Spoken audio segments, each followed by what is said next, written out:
All right, the Cleveland Browns aren't wasting any time in their coaching search, and quite frankly, they shouldn't. You have some very good football teams that are still playing right now, and there are a lot of rosters and staffs and teams that don't have a head coach.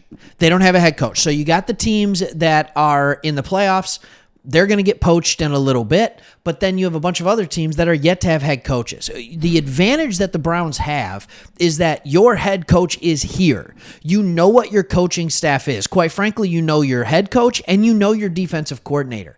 So you know the tops of both sides of the football. The overarching head coach, the OC, which is your head coach, and the DC, you're all there. So you have all this stuff available to you, so you should be starting to do interviews now because you don't need to wait to hire your head coach. You're not the Falcons. You're not the Patriots. You're not the Chargers.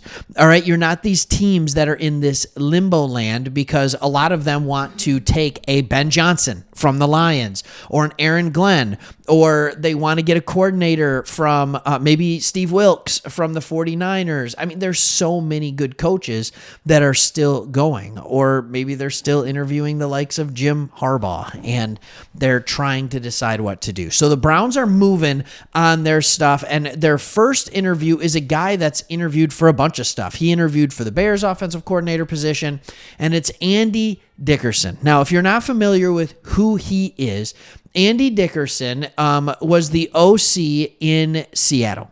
So you can either do a giant yay, or you can do a giant yawn. Okay.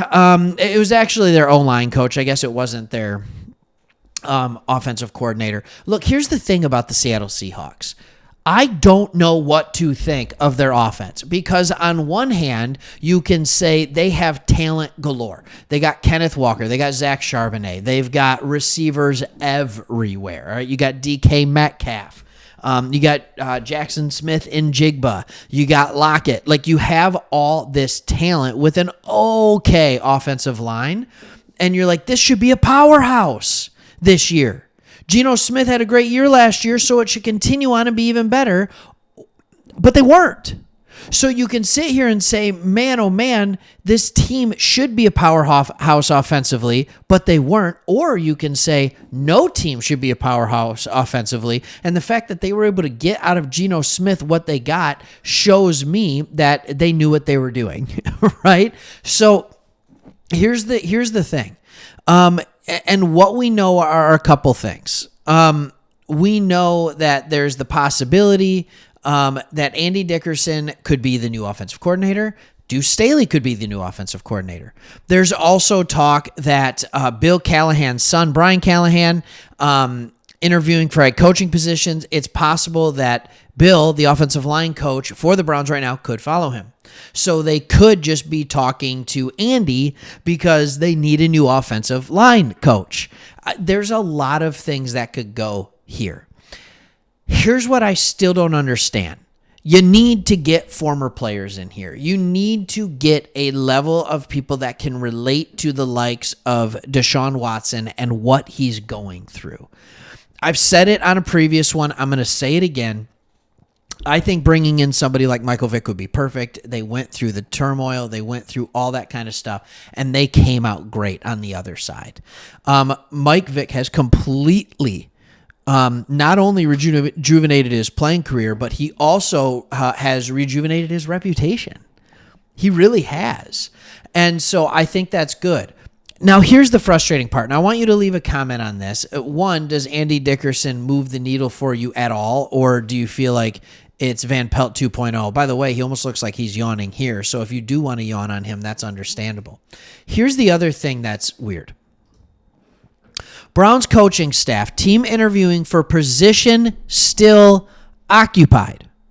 Ryan Crow, the outside linebackers coach for the Tennessee Titans, has received permission to interview for the defensive line job with the Browns. All that's great. The problem is the Browns have a defensive line coach. So what are we doing here? And by the way, Deuce Staley was in the building the same day that other coaches were being let go. I just talked, and I just talked to all of you guys yesterday in a video. I just talked to you guys yesterday in a video, and what I was talking about in that video was how the Browns, maybe it wasn't yesterday, maybe it was a couple days ago, were doing things right. You had your GM, after a playoff loss, walking and shaking the hand of every single player, congratulating them on the season, thanking them for how far they had made it, for the way this team rallied with all the injuries. And I'm just thinking to myself, like, this is what is culture building. And then a few days later, they're out here interviewing coaches while they have other coaches in the building. Like, no offense. All right, I'm on staff at a church. If I came in while being on staff at the church and I walked into my boss's office and he's interviewing someone, someone that I know at the church, and he's saying, oh yeah, we're interviewing for a job. Oh, that's awesome, man. Congratulations. What job? Oh, the campus pastor. I'm the campus pastor. Like, what? You're interviewing somebody for my job? Yeah, but don't worry. Like, you might still be here, but we're just seeing if he's a better fit. Like, holy cow. Like, it's the same thing. It's the same thing in a relationship. It's not like you can just sit here and go to your girlfriend, all right, and say, hey, I just want you to know I'm holding open applications in case anybody else wants to be, my girlfriend. And I'm just going to talk to them and see if I think that they could, don't give me a thumbs up on that, and see if they can, do it better than you, fill the job better than you. I'm just saying. All right. First off, happily married. Don't worry about that. But I'm very confused on what the Browns are doing. Now, here's what I'm going to say, and here's what I'm going to hope. I'm going to chalk this up to they know what's going on in the building. We're just getting bits and pieces out here in the media world, right? And I'm not saying I'm part of the media world. I just read the media. And so I'm trying to look in between the hedges, so to speak, or whatever. And what I feel like is happening is you have a very good coaching staff and you have a very talented roster, but it just feels like it's top heavy. It feels like Stefanski's a good head coach. It feels like Schwartz is a good D coordinator, not ignoring, the playoff loss.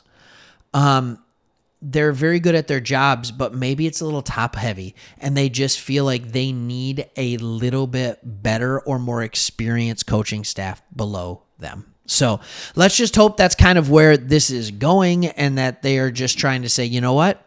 We have the right pieces in place. We're just trying to get a little bit better. But it is very unique to see a team just flat out overachieve, and then they start cutting their own coaching staff. It's very unique for me to see. I don't know what it was, but we'll be here to talk about it as it all unfolds. All right, thanks for watching. Hopefully you like it. Subscribe if you do. See you on the next one.